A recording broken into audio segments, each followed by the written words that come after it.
Okay, so this is a short, full body stretch flow sequence, all stood up. So we're going to start with the legs a little bit wider than the shoulders, and you're going to breathe in.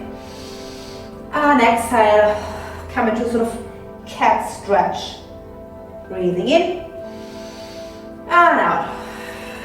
So get yourself as round as possible. So you want to stretch your lower spine.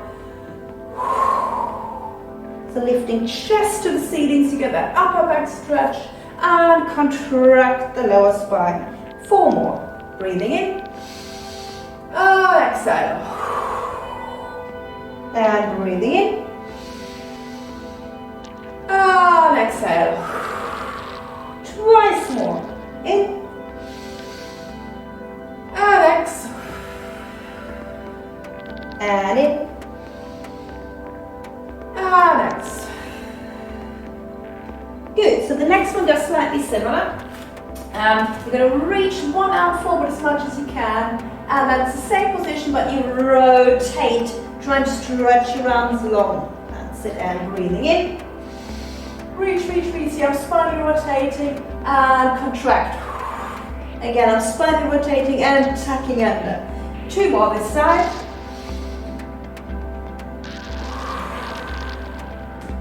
And 1 more. And repeat to the other side. So reach and exhale, contract. And reach. And exhale, contract. And reach. Make sure your knees stay in alignment. I just found one line slithering in. And reach.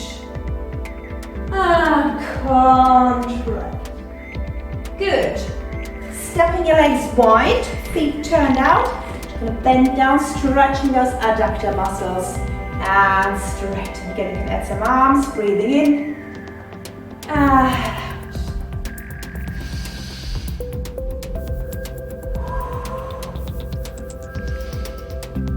And the last time we're going to stay there. Okay, so make sure you haven't got your feet too far turned out. Your knees want to be right over the center of your foot. You should be feeling that glowing sensation in the inner thighs. Gently rock from side to side. Ooh, this is always hard, isn't it? And push your hands on both knees and pushing the knees to the side. Make yourself as long as possible. Recover. Okay, turning both feet parallel. Now we might have different options here. We're going to do lunge, so bending into one side. Now you might feel a stretch in the inner thigh already. Then that's fine, just stay there. I'll have to take my legs a little bit wider, and I'll have to hinge forward and put an arm on the floor to get a stretch. So really just be sensible. If you can feel the stretch when you stood up, fine. Okay, now hold it there another 4 seconds. And recover. Stay in that same lunge position. You're going to turn the bendy leg out, making sure the hips stay forward, and again bend. So for this one, for example, I don't need to bend forward, I can feel it straight away. So making sure that one stays nice and parallel. What will want to happen, the little toe on the outside of the foot will come off. So really see whether you can get outside of the foot on the floor. Hip will want to swivel that way, hip should be staying forward. And then we're going to turn both legs out. Just bending into the one side. Again, that might be enough for you. I'm quite loose in that position, so I'm going to go lower down. Also flex the foot here, and I'm going to push the knee to the side. Take your options. So each of those stretches you should be holding in between 8 and 12 seconds. For this quick one. You know, if you want to have developmental stretch, you might want to hold it a little bit longer. Okay, coming back up. Turn to the side. And just curl the back toe under, so we're going to stretch the sole of the foot. So go as high up on your tippy toes as you can. Just do some little pulses there. And make sure you put the weight towards your big toe. Quite often the foot likes to do that. Yeah? So really think along the toe joint of the big toe.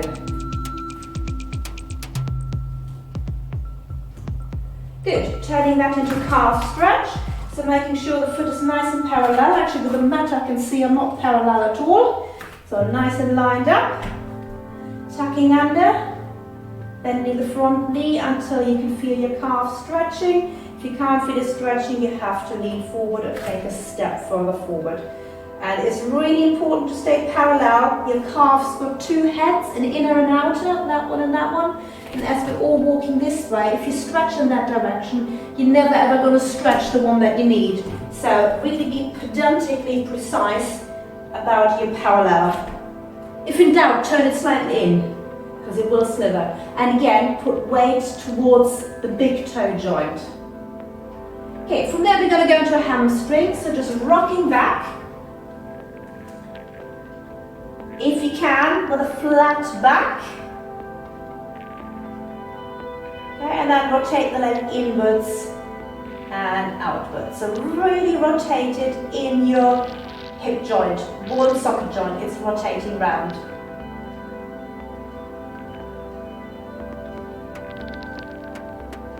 Very good, and then if you can, reaching across to the opposite little toe.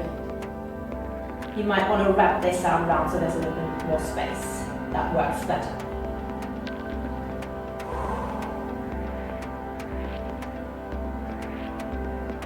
And recover, ready for our hip flexors. So we're going to come down to kneeling position. You can uncurl the toe and just tuck under. You should feel a stretch here. If not, inch the other foot further forward, tuck under more and push yourself further forward. That's it. Optional, you can float this arm up and stretch over.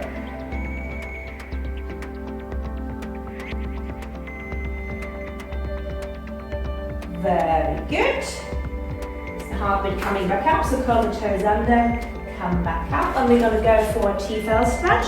So put that leg behind as much as you can, straight-legged, hinge forward, and then physically push this part down towards the ground. So you might want to lean this way a little bit. I like it reaching the arm that way, or both arms, and you might want to sort of wiggle through the movement a little bit. TFL is incredibly hard to find a stretch for. You might need to hold on to something. And then we can stretch the glutes, so that same leg crosses over. Again, you might need to hold on to something.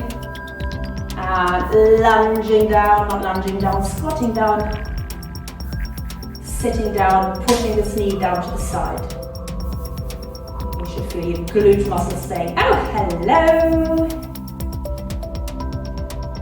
Well done. Just going to need to do it all to the other side.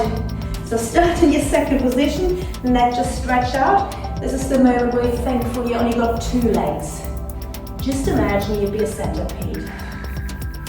Would you be doing each leg individually or all the rights and lefts at the same time? Okay, sideways lunge, so feet parallel. Remember how wide your stance was? I need a wider stance. Bending, staying upright if that's already stretching. If you need more, leaning forward. Just breathing into that stretch. Again, remember what I said, outside of the foot wants to stay on the ground. And recover. Turn the leaning leg out. Bend. Breathing into the stretch.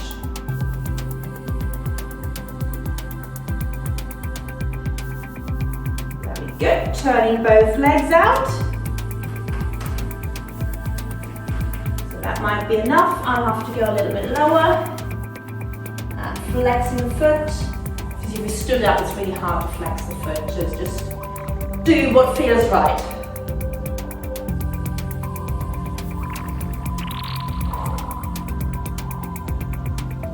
And the older you get, I think the worse is the pain of stretching. When I was younger, it didn't hurt that bad. Okay, into your sideways and foot articulation. So again, energy into the big toe and just articulating, stretching the sole of your foot. You might notice it wants to roll to the little toe, so just think big toe. From the back of the head, energy into the big toe. That means you need to be really parallel with this leg.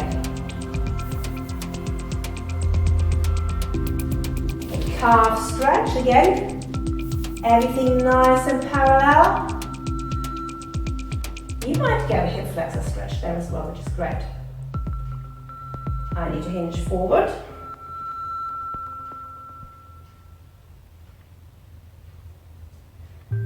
And easing into your hamstring stretch. Try and lengthen your spine so it's not just the hamstring. And then rotating leg in and out. You can check whether you've got the same amount of rotation on the in and out. I definitely got a lot more outwards rotation than inwards. Actually, it's not going anywhere inwards. So that shows unbalance, imbalance, not unbalance. Okay, and then if you want, reach the little toe and wrap the other arm round.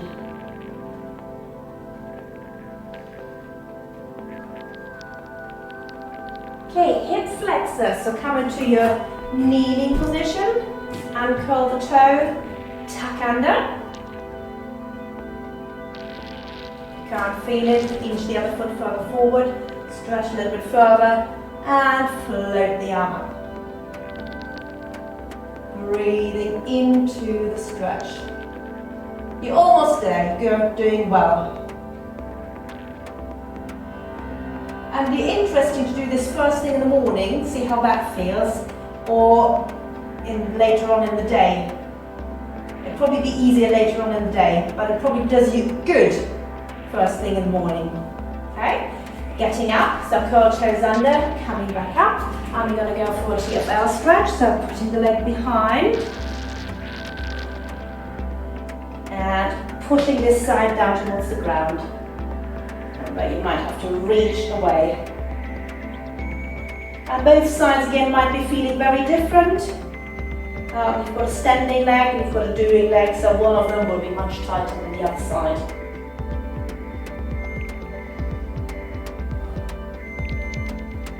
Okay, and the last one, your glutes.